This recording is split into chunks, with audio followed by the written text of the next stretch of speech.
This is Willow here, and I'm doing an update video right now on the oil flare situation, the oil flaring situation in southeastern Saskatchewan, my home area.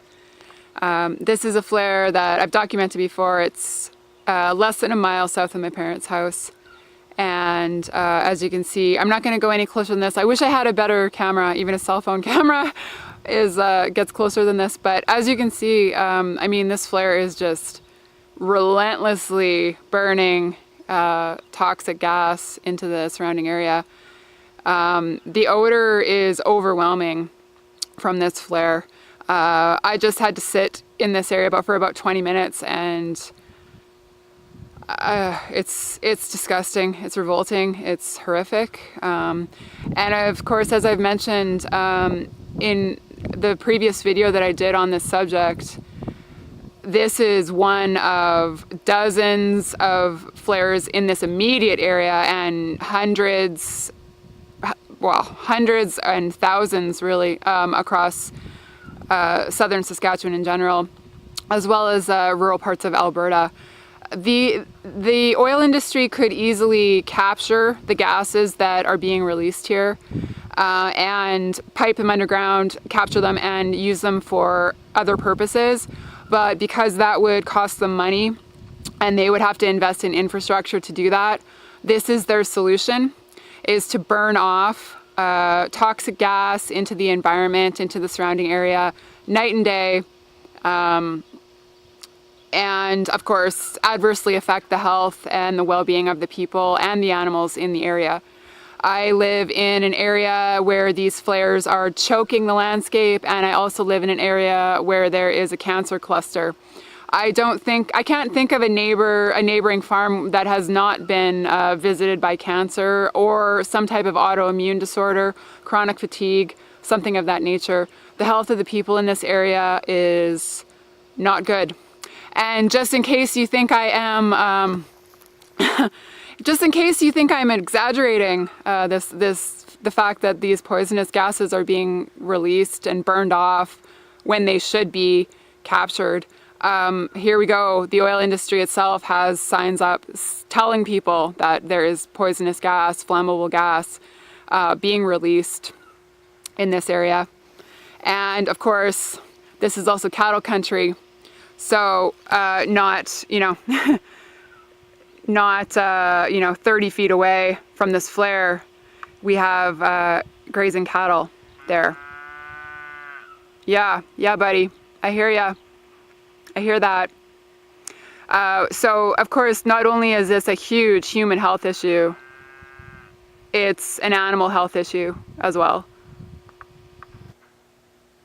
Now, just a mere feet from that flare that I showed you, we have just a massive amount of oil activity going on. There are two other flares that have been put in within a quarter mile of my parents' house. Just sickening. I mean, this is completely unregulated. This should not be happening. We should not be having oil flares, especially this many oil flares, but any oil flares this close to where people are living. But there are no regulations because, as I mentioned in the previous video, oil is God in this area. The oil industry is God. The oil industry is where people are making their money. And they're not going to bite the hand that signs their paycheck, okay? Or signs their surface leases, or signs their mineral leases, their mineral rights. But it's like ticks on a dog. It is a truly parasitic industry. Again, there's more going on over there. I'm going to get some more shots just to show you guys how absolutely choked this area is with this oil activity. This is again the oil flare, and just to this area, I'm not sure, again, I don't have a good zoom on this camera, but there is a rig over there. There's more pump jacks over there, just it's absolutely everywhere. And these guys are just huffing this in 24/7. You know what I mean? These guys are grazing here and eating their hay and sucking in this poisonous gas. And like I said, I can smell it. I mean, it's an overwhelmingly disgusting smell where I am right now. Here again, we're just across the road, another pump jack going on here. And I'm not sure how well you guys can see this, but I can count 8 pump jacks just with the naked eye. So just in this pasture here alone, just absolutely choked.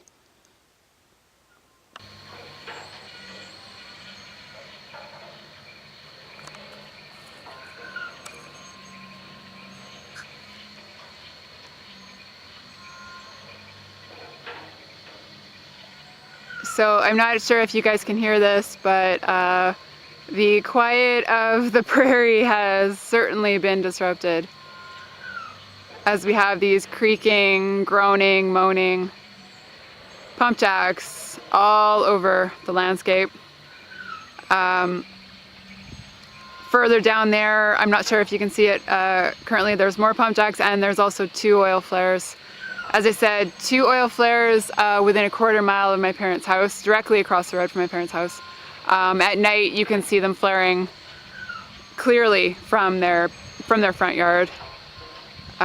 So, you know, I used to go out there and have campfires out in the front yard, and, you know, if I go out there now, I'm going to be sucking in toxic gases, you guys. You know, that's the situation that has been allowed to continue for decades and decades, and has just gotten to the point where it's absolutely ridiculous. Like I said, you know, there's a cancer cluster in this area, and you can absolutely not convince me that all of these poisonous gases being released constantly 24/7 in close proximity to people's homes is not a huge major contributor to that cancer cluster and to the autoimmune disorders and to all of the ill health that's going on in this area. And this is the flare, a couple pump jacks as well. That is a quarter mile from my parents' house, directly across the road from my parents' house. There's another flare just down there. Not sure if you guys can see it on the camera. I'm going to try to get some nighttime shots of these because they're, you know, much more visible obviously at nighttime. As I mentioned in the previous video, now again, I wish I had a better camera, you guys. I don't have the greatest of cameras, but it's lit up like a dystopian birthday cake out here at nighttime. I mean, you just see these alien orange glows, these flickering orange glows everywhere along the landscape. And you know, this is all, we've always had oil flares in this area, but the clustering of them is a new thing. This has not existed in this area to this extent, and it's like manic the way that they're putting these things in here.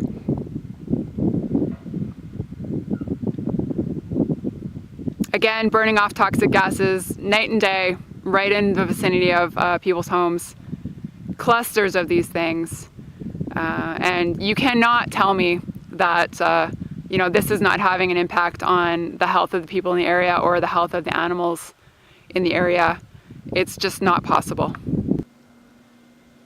And again, just in case anyone thinks I'm exaggerating about the dangers of the gases that are being released here, 24/7, 365, we have an explicit sign from the oil industry itself telling us what it's doing. You know, and this is a cutthroat industry, and there is some danger to doing a video like this because the oil industry doesn't want people questioning what they're doing. It doesn't want people questioning the fact that they're flaring toxic gases into the environment when they could easily capture those gases and use them for other purposes.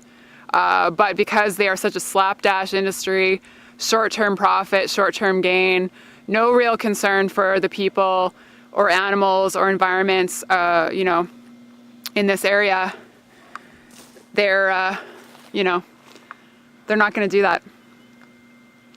They're just going to keep this dirty, toxic practice going, and they're going to keep hurting people and sickening people and killing people. That's what's going to go on.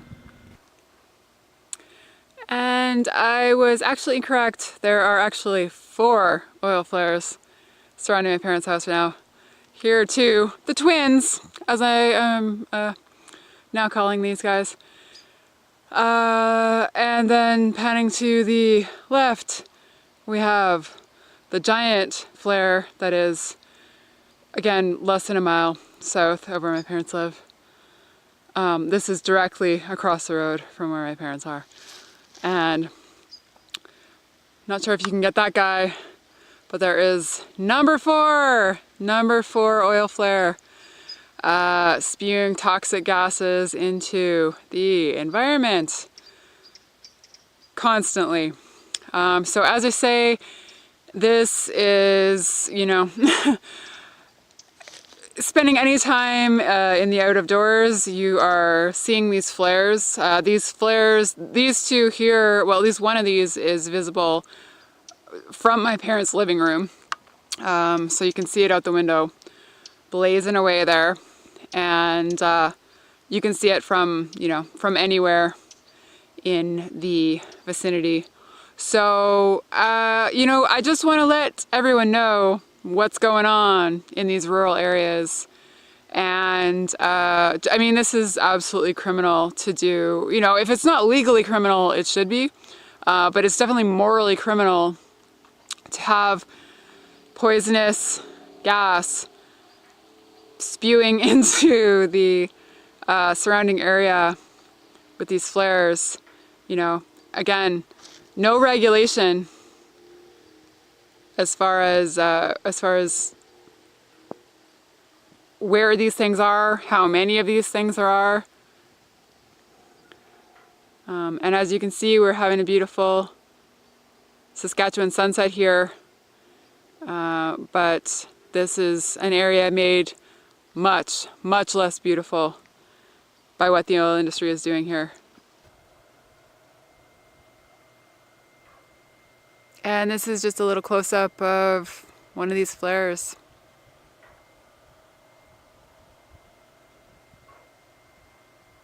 I can hear coyotes howling in the background.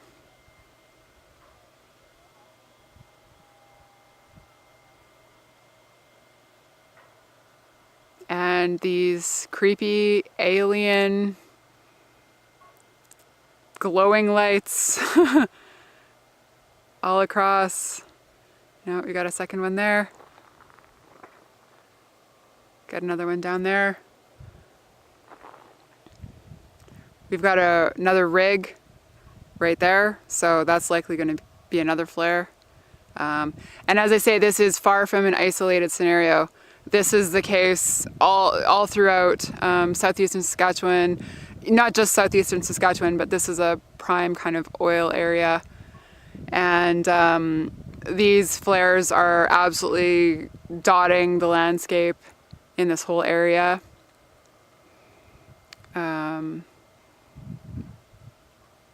Surrounding people's homes.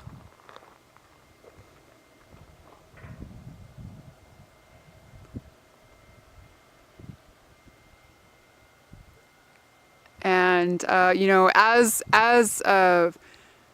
you know, alternative energy technologies continue to be suppressed, this is what we get. You know, this is, you know, it's a race to the finish line, right? It's a race to just sort of dry hump every last cent out of the oil industry before the alternative technologies come in, which will likely be just as controlled, you know, and just as manipulated, and, you know, probably just as criminal as the oil industry. There you see that third flare through the trees there, flickering away.